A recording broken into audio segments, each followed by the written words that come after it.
So the process that the ISM CFD takes is that it will first mesh the surface, and then from the surface it will extrapolate to the volume. So first, that is why it's been kept like this. So first is the global meshing, and then is the shell meshing, and then is the volume meshing, and then after that, after the volume meshing has been done, then you give the prism. I mean, then you give the boundary layer padding. So I mean, that is why these have been placed like this. Okay. So we will use an all tri surface mesh.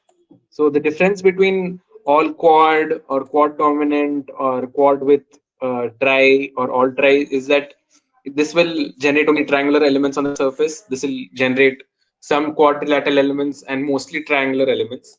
This will create mostly quadrilateral elements, that is square or rhombus or whatever. And this will all quad will create only quadrilateral elements. But to get the curvature of the surface properly, to capture the geometry of the surface properly, it is always recommended to use an all-tri mesh. Okay, and in 2D meshing, if you remember, we used the mesh method as patch independent. Okay, but in this case, we will be using patch dependent. Don't ask me why, because I don't know. I'll just check with my senior and get back to you on that. Okay, and then we press apply. And here there's an option called repair. Okay, so we will keep this to the maximum. So the maximum is 3. So we will put try harder as 3 and improvement level as 3. So this will improve the uh, surface mesh. I mean, it'll improve the mesh on the surface, so you don't get any jagged edges. I mean, it'll try as far as possible to create. I mean, not to create any jagged edges, sharp edges like that, which doesn't actually is not representative of the geometry that is being meshed. So the next part is okay, we have applied it. Next part is the volume meshing. Okay, so here we will use a tetrahedral elements, and we will and there is an additional step here. So first we will create the mesh using octree. So this octree method is useful to generate the mesh on the surface. But after we've generated the mesh on the surface, we can actually delete the volume mesh and then create another mesh using the quick Delaunay method. So if you remember in your CFD, so you have something called Delaunay triangulation and advancing front, right? So these are the Yeah. same methods that we use here. Okay. So the logic behind this is first we get a proper surface mesh, and then on top of that we can create a proper volume mesh. Okay. So to get a proper surface mesh, we will first use this mesh method. Okay. And apply. Is there anything to be changed here? No. Okay. This is always uh, by default.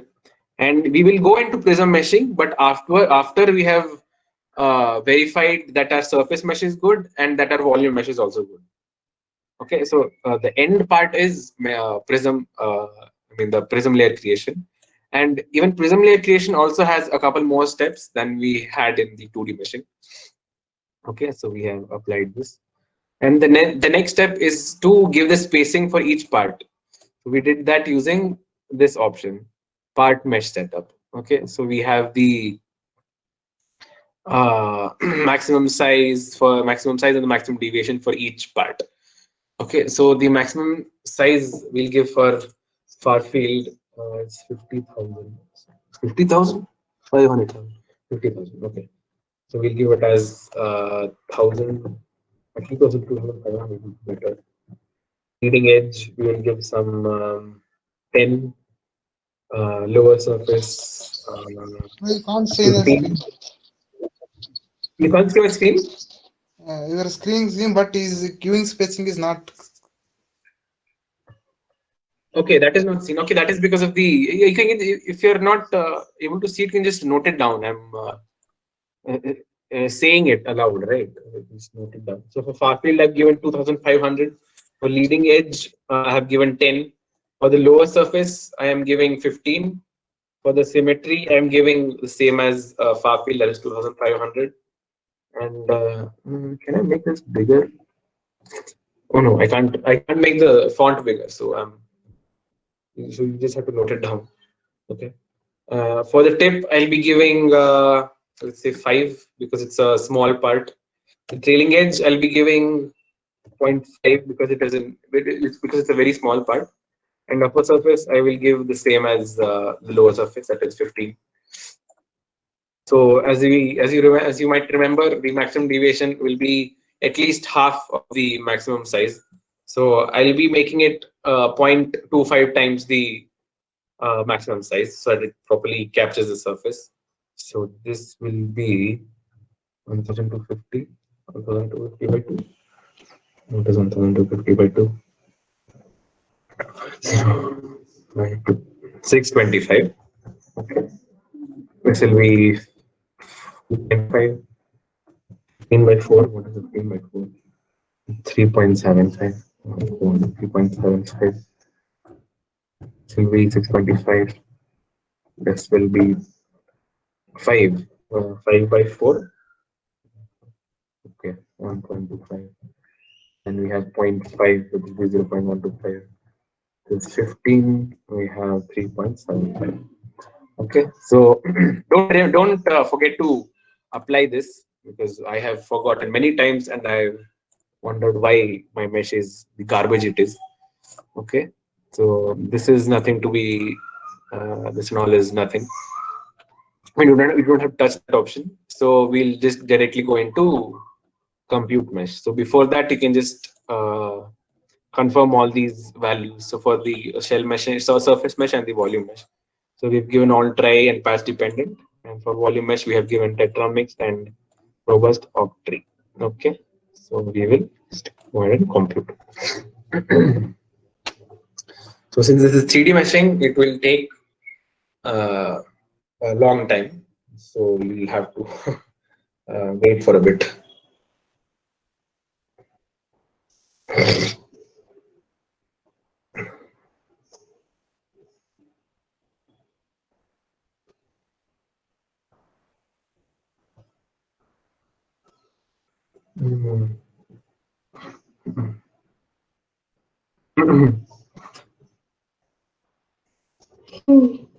Sorry.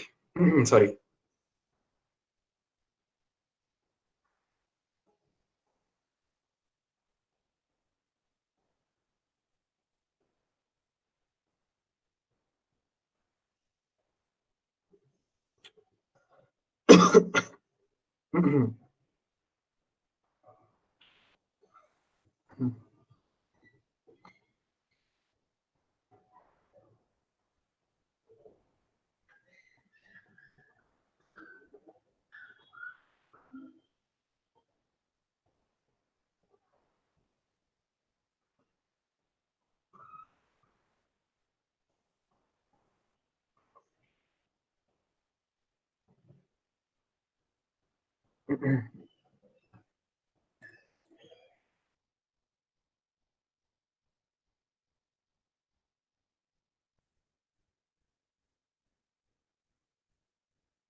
It's not now. What is going on? Oh, I want.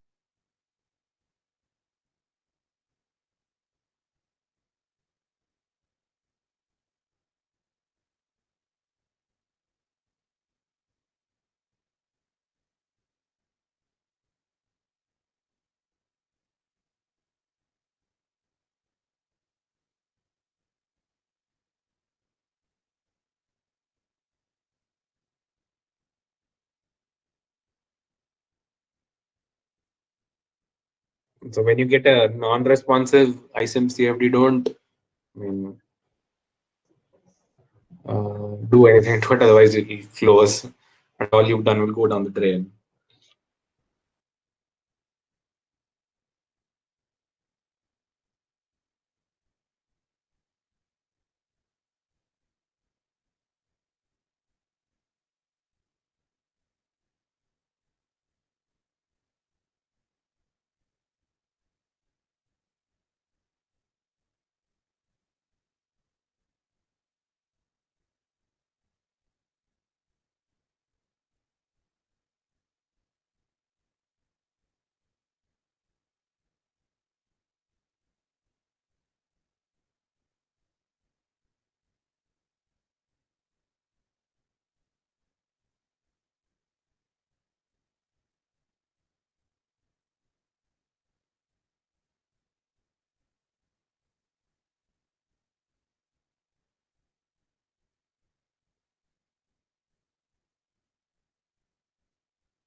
Just a minute, I'll be right with you guys.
Okay.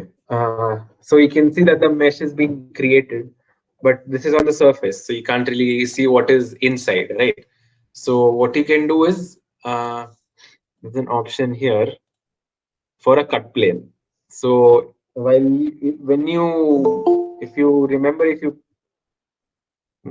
okay, hi Sandeep, you're really late to the party. That's fine. Someone who's recording, Sachin, no?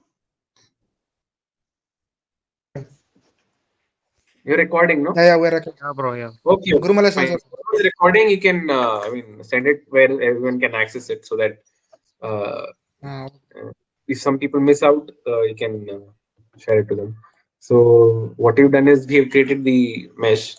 So if you remember, you guys have some experience in Paraview, no? I mean, how to take a slice and